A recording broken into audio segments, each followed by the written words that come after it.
Hi hello அனைவருக்கும் வணக்கம். இன்றைக்கி வெண்பூசணி பொரியல் எப்படி செய்கிறதுன்னு பார்க்கலாம். வாங்க வீடியோக்குள்ளே போகலாம். பூசணிக்காயை இப்படி நல்லா பொடி இப்படி கட் பண்ணி வச்சுக்கோங்க.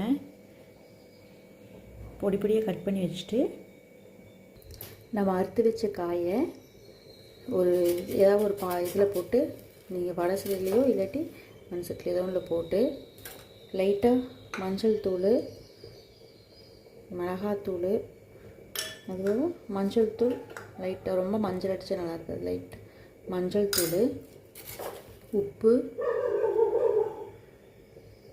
மஞ்சள் தூள், மிளகாத்தூள் தூவி லைட்டாக தண்ணி ஊற்றி, நிறைய தண்ணி ஊற்றக்கூடாது, பூசணி தண்ணி விடும், அதனால் லைட்டாக தண்ணி ஊற்றி நல்லா வேக வச்சு எடுத்து வச்சுருங்க. மஞ்சள் தூள், உப்பு, மிளகாத்தூள் போட்டு வேக வச்சு பூசணிக்காய் எடுத்து வச்சுருக்கு. இந்தளவுக்கு வெந்துடணும். நிறைய தண்ணி ஊற்றிடாதீங்க, லைட்டாக தண்ணி ஊற்றினா போதும். பூசணிக்காய் தண்ணி விடும், அதனால் லைட்டாக தண்ணி ஊற்றி இந்தளவுக்கு வேக வச்சு எடுத்து வச்சுக்கோங்க. வேக வச்சு எடுத்து வச்சுட்டு அரைக்கிறதுக்கு 2 ஸ்பூன் தேங்காய் துருவி வச்சுக்கோங்க. பூண்டு, ஒரு பூண்டு தான் போட்டிருக்கேன், அதை அப்படி அறுத்துருக்கேன். ஒரு பச்சை மிளகா, கொஞ்சம் சீரகம், இந்த 4 லைட்டாக அரைச்சி எடுத்துக்கலாம். இந்தளவுக்கு நைஸாக அரைச்சி எடுத்துக்கோங்க. அரைச்சி எடுத்துகிட்டு ஒரு பாத்திரத்தில் சும்மா ஒரு பாத்திரத்தில் ஒரு டேபிள் ஸ்பூன் எண்ணெய் ஊற்றிக்கோங்க. தாளிக்கிறதுக்கு எண்ணெய் ஊற்றிட்டு லைட்டாக கடுகு,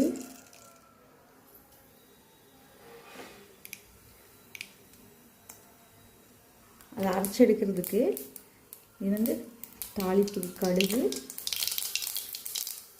கடலைப்பருப்பு,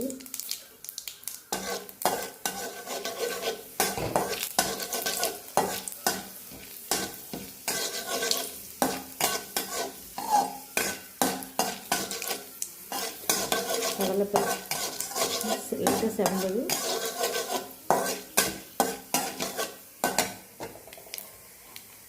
சின்ன வெங்காயம்,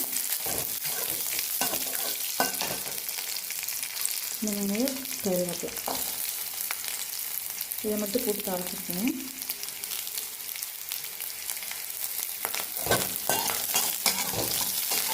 சின்ன வெங்காயம் நல்லா வதங்கினதுக்கப்புறம் நல்லா வதங்கிட்டு, வெங்காயம் வதங்கினதும் நம்ம அரைச்சி வச்சுருக்கிற இந்த தேங்காயில் அரைச்சி வச்சுக்கோனதை போட்டு ஒரே ஒரு பிஞ்சு சால்ட்டு உப்பு போட்டு, அதனால் வேகறதுக்கு உப்பு போட்டிருக்கோம், அதனால் சால்ட்டு உப்பு ஒரு பிஞ்சு போட்டு நல்லா கலக்கிக்கோங்க.